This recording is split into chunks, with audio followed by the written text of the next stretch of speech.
Distributors Conference as the company marks 30 years of operation.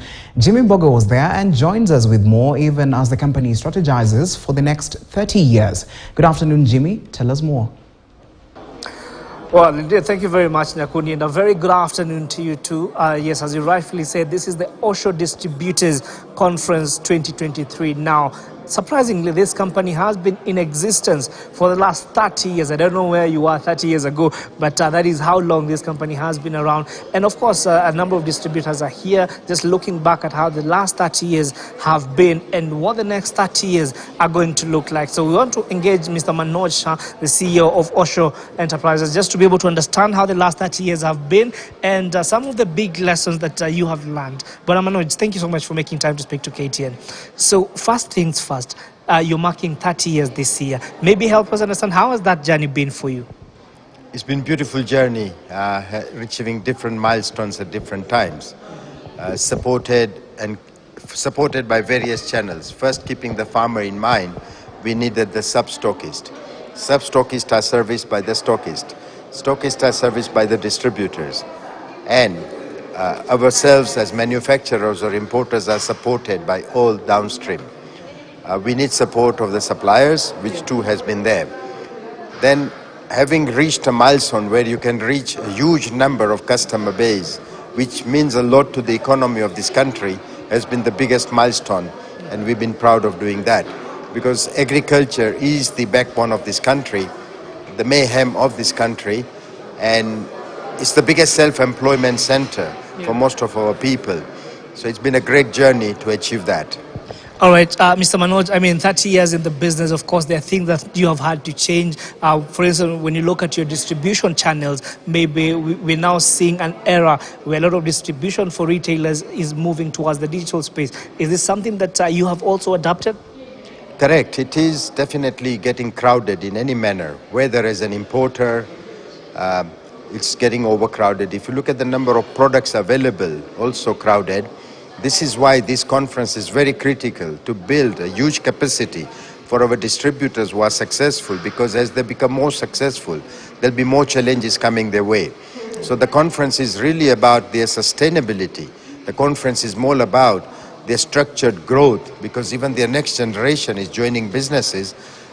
Our generation is seeing the exit, but the next generation needs a guidance and support.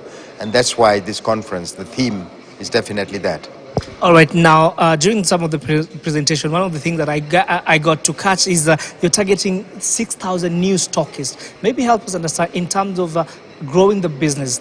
What is going to be the role of these 6,000 stockists, and what impact do you see that having on the business?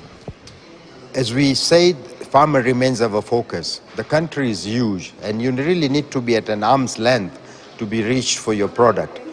Stockist, first, there is sub-stockists directly in touch with the farmer, but stockists are also very critical. So the more stockists we create, the more we can expand positively. It is just not for OSHO, because our stockists or our distributors are having very many channels.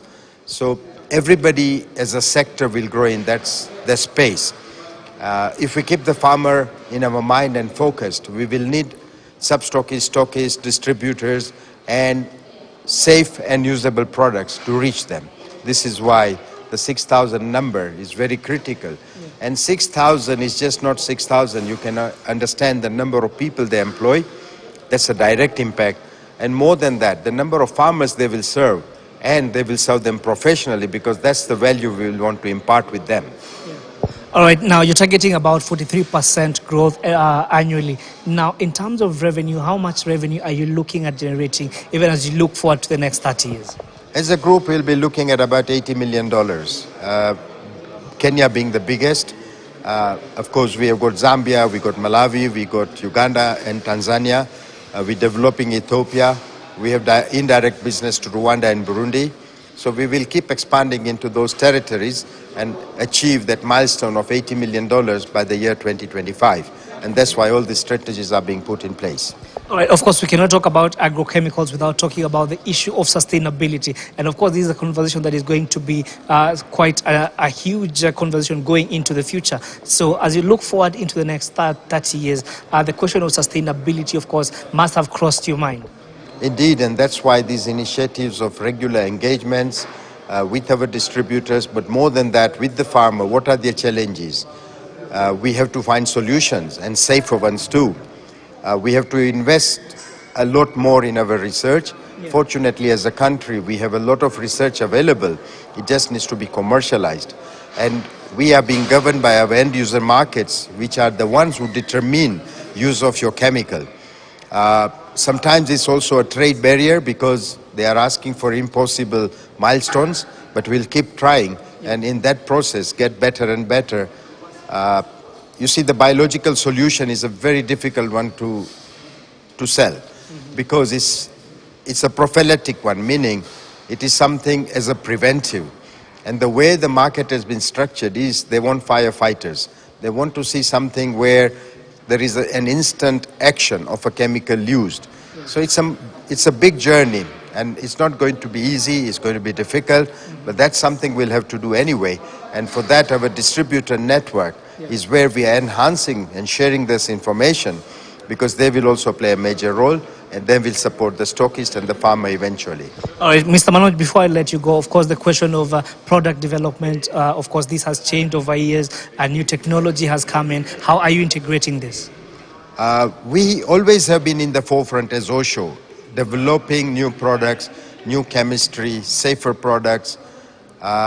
We have partnered with various universities locally and externally, but more so we believe in local resources, so we keep investing with our local resource. It's a bit too expensive, it's a bit too unsustainable, but somebody had to start. We have started it, and yes, there's quite a bit we can do with our own resources locally. All right. Thank you so much, Mr. Manoj, for making time to speak to KTN. And of course, Nyakundi, there you have it. You've had the big number, and we'll be giving you more details about how that number is going to be achieved. But for now, back to you.